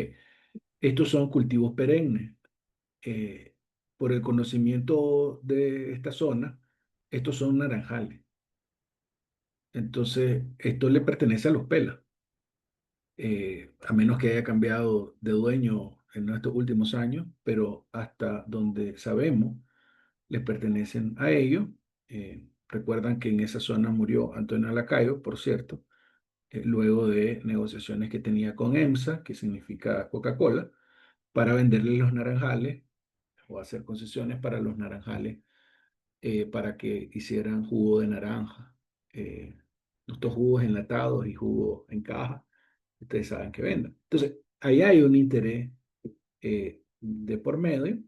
Si uno va arriba, pues, en la frontera norte, estos también son cultivos perennes. Y estos cultivos perennes, según el conocimiento y experiencia en la frontera, estamos hablando de café. Estos son sistemas, por lo general, agroforestales de café. Y además, no es cualquier café. Es un café por estar a semejante altura, que es como la parte más alta que tiene el país, es buen café. Entonces, hoy por hoy, la administración del café está en manos de medianos y pequeños productores. Entonces, ¿va a tener un impacto? Por supuesto que sí. Si esto pasa a propiedad del Estado, los préstamos que hacen los cafetaleros para sacar su producción, pues ya no lo van a poder tener porque, a ver, muchos de los cafetaleros hacen préstamos y ponen de garantía sus propiedades o el propio cultivo. Entonces, esos son de los impactos que vamos a tener. En el Chinandega, solo por dar otro ejemplo, esta es Puerto Morazán, que es un municipio de Chinandega. En muchas de estas zonas limítrofes y zonas inundadas hay camaroneras, hay granjas camaroneras. Evidentemente va a haber un efecto sobre esas granjas camaroneras que hay ahí y eso obviamente afecta a intereses. Ahora, la otra cosa que quiero compartir es vinculado a de cuánto más o menos estamos hablando de esta expropiación que en algún momento vamos a poder tener. Estos son los datos oficiales. Si se ven ahí, lo azul, perdón, lo amarillo es propiedad colectiva. Lo amarillo. Lo lila, que está aquí, son donde ya hay un catastro definitivo de las propiedades. Bueno, esto es un mapa de catastro. Estas que están aquí, donde hay un catastro parcial, y en rojo donde todavía están iniciando el catastro. Entonces, como Silvio puso a Dipilto como ejemplo, en Dipilto, que se llevan todo, es una zona catastrada, ya con todo lo... Y hay alrededor de 3.104 parcelas. Entonces, en buen lenguaje, lo que van a expropiar es más de 3.104 parcelas porque se llevan en el saco a todo Dipilto. Igual Santa María, igual parte de Jalapa, etc. Entonces, en eso se supone que con ayuda del Banco Mundial, con, con dos proyectos, que ahorita se me olvida el nombre del proyecto, pero bueno, era 1 y 2, se logró, o el país logró, resolver un problema en algunos municipios de catastro para tener los derechos de propiedad al día, pues en términos de tener cuántas parcelas y cuántos de esas parcelas están registradas. Pero ahora, evidentemente, la mala noticia es que varios de la gente de ahí que tenía, se supone, los registros oficiales de su sistema de catastro, pues obviamente ya va a ser diferente. Entonces va a haber una afectación también en la propiedad privada que, por ejemplo, solo en el caso de Dipilto afectaría a al menos 3.104 parcelas. ¿Qué hay en esas parcelas? ¿De quiénes son los dueños? Pues, es difícil saberlo si no tenés los datos del Estado. Pero evidentemente uno ya sabe qué significa el impacto en un municipio como Dipilto, que ya lo ponía Silvio, en términos de las parcelas que se han definido ahí. Entonces, eso solo para que entendamos un poco el análisis más profundo, ¿no? Más específico sobre las implicaciones del impacto de la ley. Cambio. Muchísimas gracias, Amaru. No sé, Juan Diego y Azalia, si quisieran agregar algo. Ok. Azalia. Mira, yo creo que hay que comparar esta situación de esta reforma y sus implicaciones en la vida nacional con las implicaciones que tenía la 840, que siempre dijimos que la ley 840 no, en realidad no era para hacer un canal, sino para crear su propio enclave, Ortega Murillo, y convertir extensas partes del territorio nacional en privado. Y recordemos que eso decía que no había la aplicación de ninguna ley en ese momento. Entonces creo que por ahí habría que ver ese tema. Habría que compararlo, decía, con la 749, donde establece en el ámbito de aplicación y hace la definición de frontera, lo terrestre, lo aéreo y lo marítimo. Por eso hay que tener mucho cuidado por dónde va, porque además aquí también hablaban de subsuelo, de aguas patrimoniales, etcétera. Entonces es importante lo que tengamos. Recordemos que también la ley 840 hacía la concesión a un privado. Como ahora el Estado no tiene ninguna limitación para decidir qué hacer con esas tierras, cuidado, hay una concesión privada y luego, pues esta concesión privada convertida en enclave reclama separarse de Nicaragua, ¿verdad? O sea, y les digo que esto no es ni anécdota, ni esto es ni esto es un tremendismo, porque eso es lo que estaba detrás del enclave que significaba la ley 840, que los Ortega Murillo tuviesen su propio país, de ellos, suyo, de ellos, con el cuento de que era una concesión privada. Entonces creo que hay que tener eso presente. Creo que también hay que verlo en función relacionado con la ley, con esta reforma que hicieron y la creación de la Procuraduría General de Justicia, que no es para la corrupción, sino para promover la corrupción a favor de los intereses económicos de Ortega Murillo, y no es para defender la soberanía, sino que es continuar, ¿verdad? Lacerando la soberanía nacional a través de las concesiones. Y por supuesto, también el tema este de las empresas, la relación de los derechos laborales y demás. Entonces creo que hay una serie de cosas de estas, digamos, que aparentemente son abstractas, que tienen repercusiones en Juan, en la María, en la Rosa, en la vida directa, cotidiana de las personas que están por ahí. Y si alguien que esté en el centro, por ejemplo, alguien que esté en Buaco, esto no me afecta a mí, sí le afecta. Porque se acostumbra, el poder que no tiene límite se acostumbra y después viene otra cosa. Y de repente van a decir que que Huaco tiene una relación con la frontera por tal razón y se la van a llevar en el saco. Entonces creo que tenemos que tener esa relación, ¿verdad? La 840, los enclaves privados, la falta de ley en esos enclaves, etcétera. Gracias.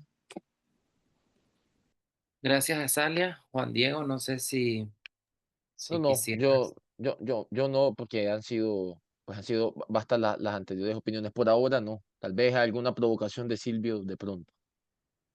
Dice Yosimar, envió su pregunta, pero no me sale a mí. Está, creo que ahí Ya la en el cajón respondieron. de. La pregunta de Yosimar era si era derogable esa ley. Ah, Ya ok. la respondió Sally. Ah, ok. Silvio, Bueno, yo como me tengo que retirar, yo voy a ir cerrando la parte mía.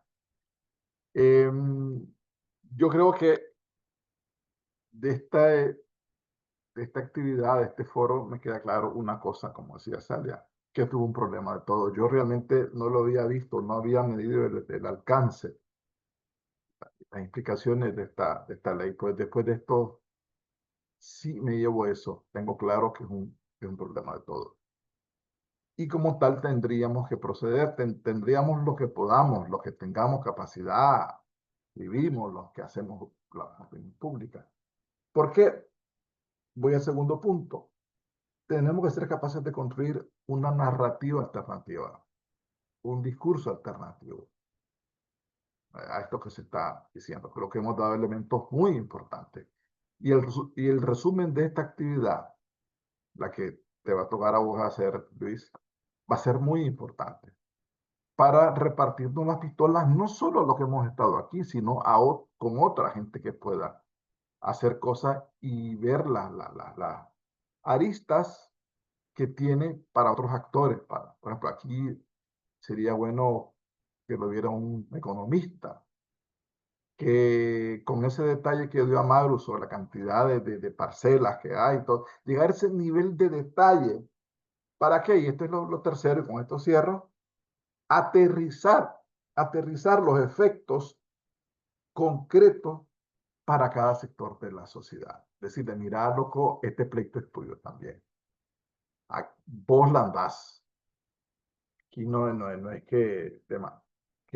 como decía Celia, que porque soy de Guapo, espérate, aquí la economía y la política está concatenada, pues sea del sur, del centro, del norte, de occidente, de oriente, está todo encadenado.